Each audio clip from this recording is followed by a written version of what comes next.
Salut tout le monde, on a aujourd'hui un plutôt gros colis qui me vient de chez Infomax. Infomax à Paris, qui est sans doute la boutique PC la plus célèbre de France, qui se trouve dans la fameuse rue Montgallet. Moi-même qui ne suis pas parisien et qui n'ai jamais été chez Infomax, je connais quand même la boutique puisque ces dernières années ils ont quand même fait pas mal parler d'eux et vous les avez sans doute déjà vus si vous avez regardé des vidéos hardware de d'autres de mes confrères youtubeurs on peut dire.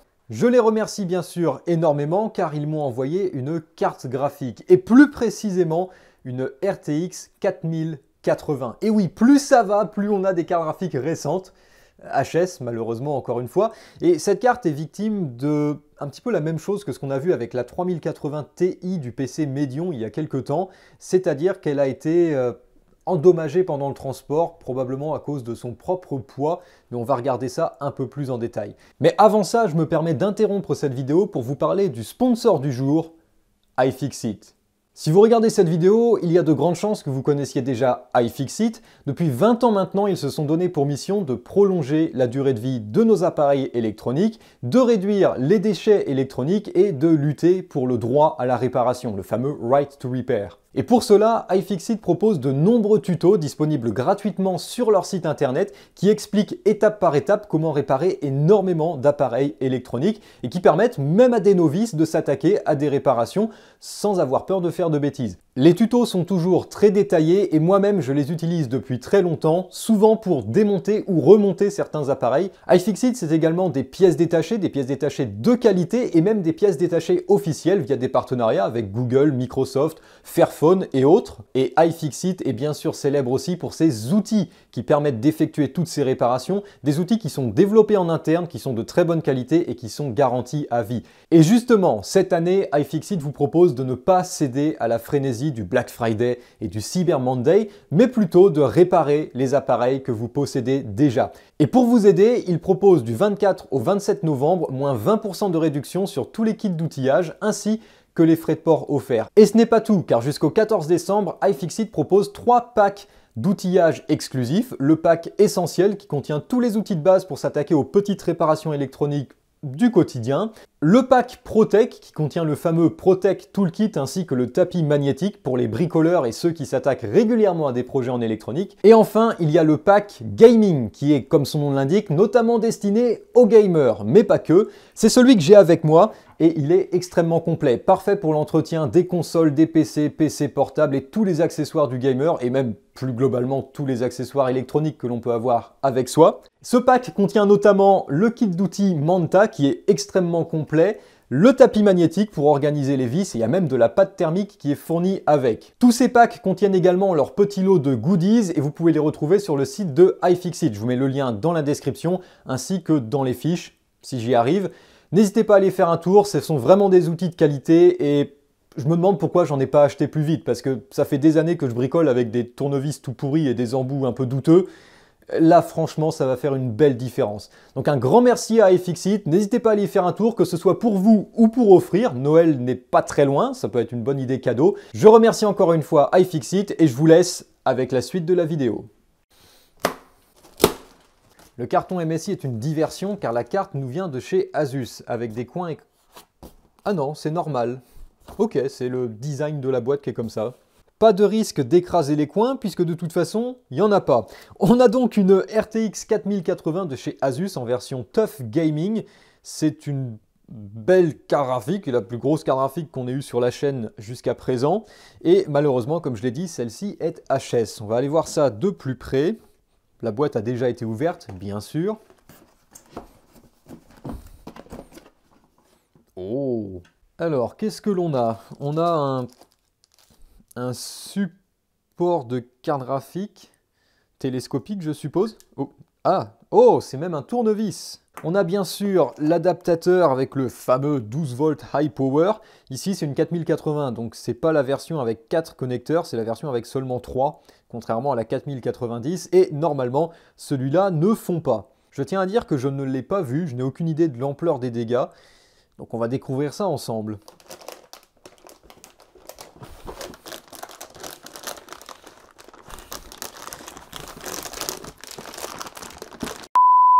Voilà la 4080 TUF Gaming et elle est absolument énorme. C'est une carte qui est hyper massive. Regardez-moi la taille du système de refroidissement. Je ne sais pas combien ça pèse également, mais ça pèse beaucoup.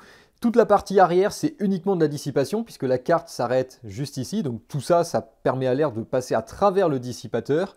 On a une carte qui fait plus de 3 slots de hauteur. On a un petit interrupteur qui permet de basculer entre le mode performance et le mode silence. Le fameux connecteur 12 volts high power dans sa nouvelle version avec les 4 petites broches supplémentaires. On a 3 DisplayPort à l'arrière et 2 HDMI. On n'a pas grand chose de plus à vrai dire. Et pour ce qui est des dégâts, il y a même une petite flèche qui a été collée. Je pense que cette carte est passée en SAV, ça doit être pour ça. Et effectivement, ah là là, le port PCI Express est plutôt en bon état. Par contre, le doigt est tordu. On voit que ça a fissuré le PCB juste ici. On voit également que c'est fissuré à l'avant. Oh, c'est pas une bonne nouvelle. Et en plus de ça, il y a pile des pistes qui passent de chaque côté. Mais en tout cas, ça explique pourquoi cette carte est HS. On va quand même la tester. Je vais la brancher sur ma table de bench. On ne sait jamais. La Vega 64 qui fonctionne va pouvoir laisser sa place à la 4080. Ça illustre aussi la différence. Voilà la Vega 64 qui était à l'époque un flagship chez AMD et qui consommait déjà beaucoup. À côté de la 4080, elle paraît minuscule. Ça c'est bien branché. J'ai bien engagé la carte. C'est parti.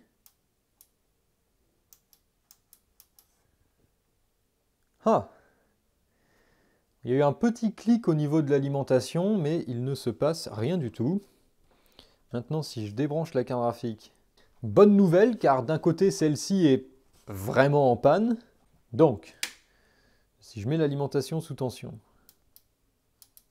Ah putain, je pense que l'alimentation s'est mise en sécurité. Je vais attendre un petit peu que les condensateurs se déchargent, ou en tout cas que la sécurité se remette à zéro. Et si on remet sous tension, est-ce que ça repart?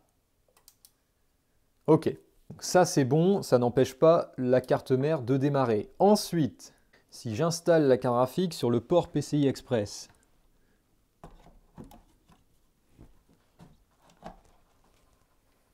mais sans brancher l'alimentation,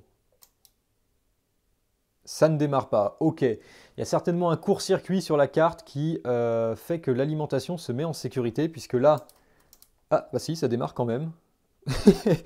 Ok. Bien sûr, la carte ne va pas fonctionner.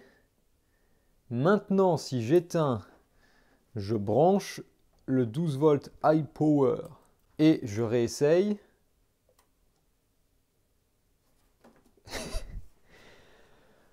Pourquoi? Je ne sais pas. La LED VGA reste allumée, je n'ai pas d'image à l'écran, donc c'est comme si la carte était morte. Les ventilateurs ne fonctionnent pas non plus.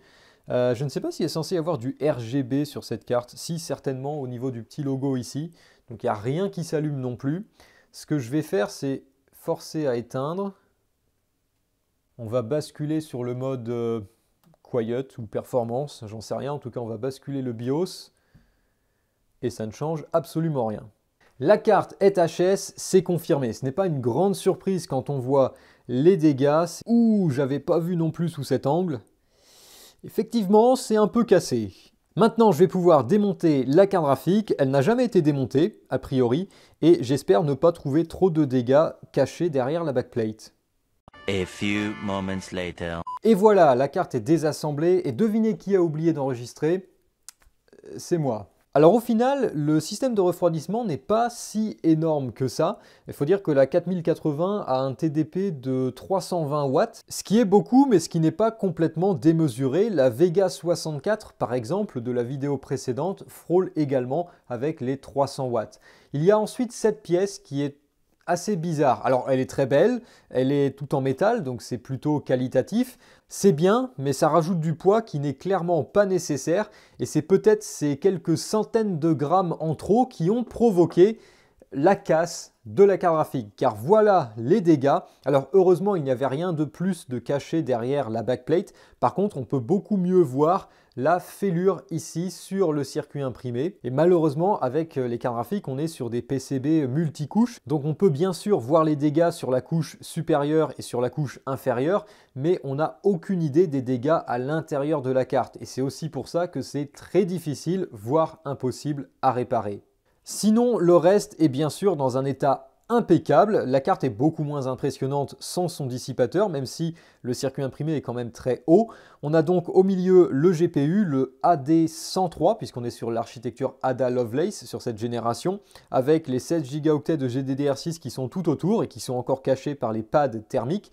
Et de chaque côté, on retrouve les phases d'alimentation très classiques sur toutes les RTX. Maintenant, on retrouve cette architecture. Maintenant, quel est le plan d'action? Eh bien, première étape, je pense, c'est de trouver quelque chose pour appuyer sur le PCB, essayer de le remettre un petit peu en place, puisque vous pouvez voir que c'est complètement arraché, et surtout, la partie ici est remontée au-dessus de l'autre, il y a vraiment un décalage de niveau, donc essayez de réaplatir tout ça pour qu'on soit au même plan. Je ne sais pas si ça va aider ou pas. Et ensuite, ça va être de gratter un petit peu le vernis qui se trouve donc sur le dessus de la carte pour venir ressouder toutes les pistes en surface qui sont coupées. J'espère qu'il n'y a pas de pistes à passer par là dans les couches internes du PCB. Honnêtement, ce serait un miracle si c'est le cas. Ah non, oh, ok d'accord. Bon, plus je regarde, plus ça me paraît improbable de refaire fonctionner cette carte. Il y a vraiment beaucoup de dégâts et malheureusement il y a plein de pistes, il y a des vias, il y a tout plein de trucs à ce niveau-là. Donc ouais, d'accord. J'ai d'abord commencé par utiliser un petit serre-joint pour écraser la zone de la carte qui était déchirée, dans l'espoir de refaire un peu l'inverse de ce qui s'est passé lorsque la carte a été endommagée. J'ai laissé la carte comme ça pendant 48 heures pour que vraiment les choses se remettent en place. J'ai ensuite gratté le vernis sur les pistes qui étaient coupées pour exposer le cuivre et ensuite refaire des petites soudures pour rétablir la continuité de ces pistes. J'ai fait ça sur le dessus et sur le dessous. Et une fois plutôt satisfait avec le résultat, j'ai réinstallé rapidement le dissipateur pour tester la carte. Et sans grande surprise, il ne s'est rien passé de plus que quand on l'a testé précédemment. C'est ensuite là que je me suis rendu compte que j'étais en fait complètement débile, car il reste l'autocollant avec la petite flèche rouge de coller sur le port PCI Express et qui bloque donc certaines broches. Peut-être que c'est la raison pour laquelle la carte ne fonctionne pas. J'ai donc proprement retiré l'autocollant, nettoyé l'ensemble du connecteur PCI Express pour être sûr que la connexion se fasse bien, et ensuite j'ai retesté la carte. Et c'est là où les choses ont un petit peu mal tourné. Ce que vous venez de voir, ce sont bel et bien des flammes qui sont dues à un court-circuit. Tout simplement parce que le plan de masse et un des plans d'alimentation se touchent à l'intérieur du PCB au niveau des couches internes de la carte. Et résultat, lorsque j'ai rallumé l'alimentation, eh bien ça a tout simplement mis le feu à la carte. Et autant vous dire qu'après ça, le PCB était bien cramé. Disons que toute une zone s'est transformée en charbon. Et le problème, c'est que ce charbon, c'est du carbone, donc c'est conducteur. Donc ça amplifie encore plus le court-circuit. Ce n'est pas comme s'il allait se résoudre par lui-même. Alors là, autant dire que c'est mal barré pour la carte graphique. J'ai quand même tenté de sortir la Dremel et de découper toute la zone de la carte qui avait brûlé. J'ai finalement réussi à creuser suffisamment et à supprimer le court-circuit. Malheureusement, j'ai aussi été obligé de creuser au niveau de certains vias, ce qui veut dire qu'il y a des connexions qui ne peuvent plus se faire.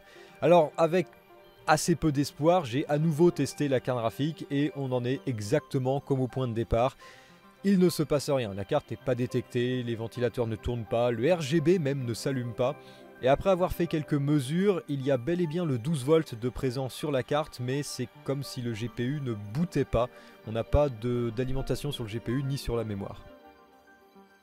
Me revoilà avec la pauvre 4080 et malheureusement elle ne fonctionne pas et je commence à croire qu'elle ne refonctionnera jamais. Cette fissure est juste trop importante et puis malheureusement Asus a eu la terrible idée de placer énormément de pistes, énormément de choses juste dans cette région du PCB. Si je prends une autre carte graphique comme cette RTX 3080 de chez MSI, vous voyez qu'il y a beaucoup moins de choses dans cette région de la carte On a juste ici deux pistes qui passent, qui sont une paire différentielle pour les deux broches qui se trouvent là du connecteur.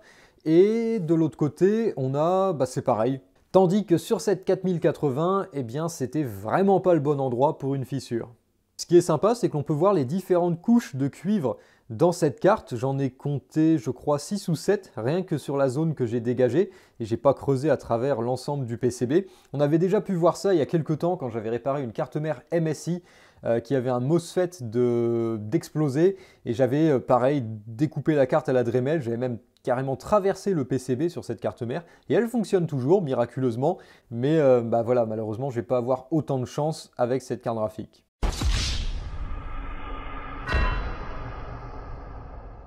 Et voilà, malheureusement, il n'y aura pas de miracle dans cette vidéo. Je n'ai pas réussi à réparer cette 4080.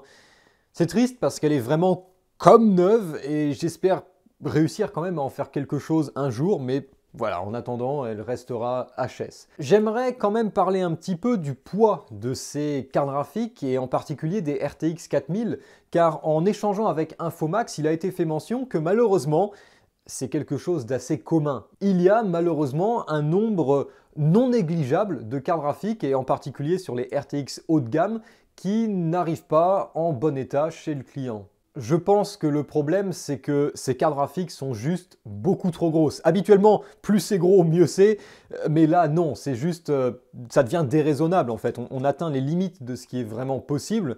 Et surtout, et c'est là où ça me pose le plus problème, c'est que c'est même pas nécessaire. J'ai l'impression qu'il y a un peu une course entre les fabricants à qui aura la plus grosse RTX 4080 en l'occurrence, alors qu'en fait il n'y en a pas du tout besoin. Et cette carte Asus est selon moi la parfaite illustration de ce phénomène. Il faut bien savoir qu'elle pèse 2 kg. 2 kg suspendus par un port PCI Express. Faut pas s'étonner que ça arrive en petits morceaux.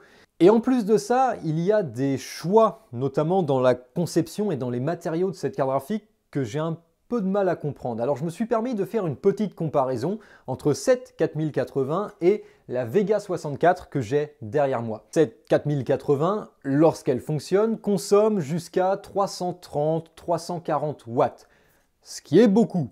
La Vega 64, elle, consomme beaucoup moins, elle est aux alentours de 270 watts d'origine, mais avec un petit peu d'overclocking, on peut lui faire atteindre les 300 watts de consommation, ce qui n'est pas si différent de la 4080. En revanche, quand on s'intéresse au poids de ces deux cartes graphiques, là c'est totalement différent. Je l'ai dit juste avant, 2 kg pour la 4080 et moins de 1 kg pour la Vega 64. Et je me suis amusé à une petite expérience. J'ai démonté les cartes graphiques et j'ai pesé les différents éléments. J'ai fait 4 catégories. Premièrement, le PCB avec l'équerre PCI Express. Deuxièmement, la backplate. Troisièmement, le dissipateur, donc le dissipateur en alu avec les caloducs, et quatrièmement, la partie plastique ou aluminium qui tient les ventilateurs. Et les chiffres ont bel et bien confirmé ce que je pensais. D'abord, le PCB avec l'équerre PCI Express, c'est quasiment identique. 240 grammes pour la Vega 64, 280 grammes pour la RTX 4080. Pareil pour la backplate, la différence est très faible. 100 grammes pour la Vega 64, 140 grammes pour la 4080. Enfin, c'est là où ça devient intéressant, le dissipateur, donc juste les ailettes en alu et les caloducs. On a 400 grammes pour la Vega 64 et 800 grammes pour la 4080. Donc le dissipateur de cette 4080 est 2 fois plus lourd que celui de la Vega 64, ce qui est plutôt une bonne chose. En revanche, l'anomalie sur cette 4080, c'est toute la coque. Sur la Vega 64, la coque en plastique plus les ventilateurs pèsent 180 grammes. Sur la 4080, c'est 720 grammes. Juste cette coque, qui est principalement décorative, pèse plus lourd que l'ensemble du dissipateur de la Vega 64. Honnêtement, c'est énorme. Ça rajoute du poids qui ne sert quasiment à rien. On pourrait facilement alléger cette carte de un demi-kilo tout en conservant exactement la même esthétique et les mêmes fonctionnalités.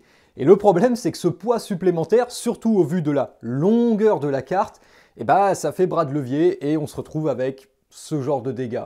Et le hasard fait bien les choses car pendant que j'étais en train de préparer cette vidéo, il y a sur Reddit l'utilisateur TechTaxi qui a publié une petite expérimentation. Il a pris justement une RTX 4080 comme je disais, le hasard fait bien les choses, sur laquelle il a installé un dissipateur de RTX 4070. L'avantage, c'est que le dissipateur de la 4070 est beaucoup plus petit, beaucoup plus léger, et la carte ne fait que 2 slots d'épaisseur avec le dissipateur de 4070. Bien sûr, il a effectué toute une série de tests pour comparer les consommations, les températures et les performances, et les résultats sont très intéressants. Avec son petit dissipateur, le GPU de la 4080 a gagné 15 degrés. Alors dit comme ça peut paraître un peu inquiétant, sauf que en fait le GPU est passé de 55 à 70 degrés.